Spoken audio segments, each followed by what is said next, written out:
जय हिंद प्यारे साथियों। तो आज के इस वीडियो में हम देखेंगे संदर्भ लिखना। आप चाहे क्लास 10th में हो या क्लास 12th में हो, संदर्भ लिखने का तरीका दोनों में ही सेम होता है। आपको संदर्भ चाहे गद्यांश का लिखना हो या पद्यांश का लिखना हो या संस्कृत के गद्यांश पद्यांश का संदर्भ लिखना हो, संदर्भ लिखने का जो तरीका होता है वो सेम होता है, जो कि आज की इस छोटे से वीडियो में आपको बताऊंगा। तो चलिए देख लेते हैं कि संदर्भ लिखने का सही फॉर्मेट क्या होता है और कैसे लिखें। चलिए देखते हैं। तो ये मैंने क्वेश्चन उठाया है class 10th previous year paper से, जो कि 2023 में हुआ था, जिसमें क्वेश्चन आया था। मैंने गद्यांश उसी पेपर से लिया है। चलिए देखते हैं क्या है। तो मैं आपको बता दूं कि अगर आप Hindi, English, Sanskrit, math, physics कोई भी पेपर कर रहे हो तो आपको सबसे पहले खंड डालना है।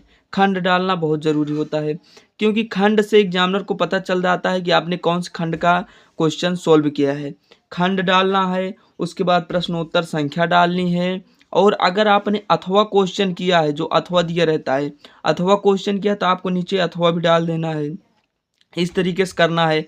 उसके बाद आपको गद्यांश पद्यांश कुछ भी कर रहे हो तो सबसे पहले संकेत लिख देना है। संकेत कैसे लिखा जाता है, जैसे मान लीजिए कि आपने कोई गद्यांश लिया है। ये देखिए मैंने यही क्वेश्चन लिया है, प्रीवियस ईयर पेपर है। अब गद्यांश लिखना कैसे है, संकेत।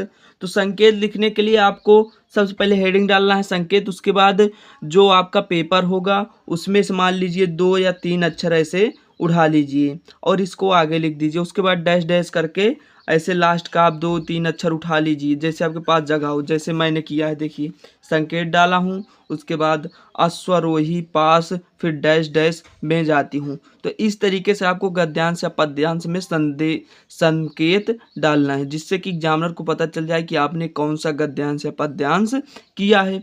उसके बाद आपको हेडिंग डालना है संदर्भ। संदर्भ हेडिंग डालना है। आपको मैं बता दूं कि गद्यांश या पद्यांश क्लास 10th में 6 नंबर का पूछा जाता है, जिसमें 2-3 क्वेश्चन होते हैं। पहला आपसे पूछा जाएगा संदर्भ, उसके बाद व्याख्या, उसके बाद एक क्वेश्चन उसी पैराग्राफ से दे दिया जाता है। चलिए सबसे पहले हम संदर्भ देख लेते हैं। तो आपको नंबर 1 डाल देना है, हेडिंग डालना है संदर्भ। और एकदम इसी तरीके से आपको संदर्भ लिखना है। कैसे, प्रस्तुत गद्यांश हमारी पाठ्य पुस्तक हिंदी में संकलित ममता नामक पाठ से लिया गया है, जिसके लेखक जयशंकर प्रसाद हैं। तो आपको मैं बता दूं कि अगर आप गद्यांश लिख रहे हो तो यहाँ पर आपको गद्यांश लिखना है। अगर आप पद्यांश लिखें तो यहाँ पर आपको पद्यांश लिख देना है। लिखना है प्रस्तुत पद्यांश हमारी पाठ्य पुस्तक हिंदी में संकलित, जो पाठ है उस पाठ का नाम यहाँ पर, फिर इस तरीके से करके फिर लिखना है जिसके कवि जैसा, मतलब जो कवि हो उन कवि का नाम लिख देना है या रचयिता लिख देना है आपको।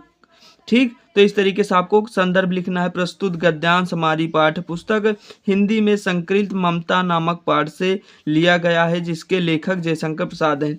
अब आपको पता कैसे चलेगा कि ये ममता कहाँ से आया।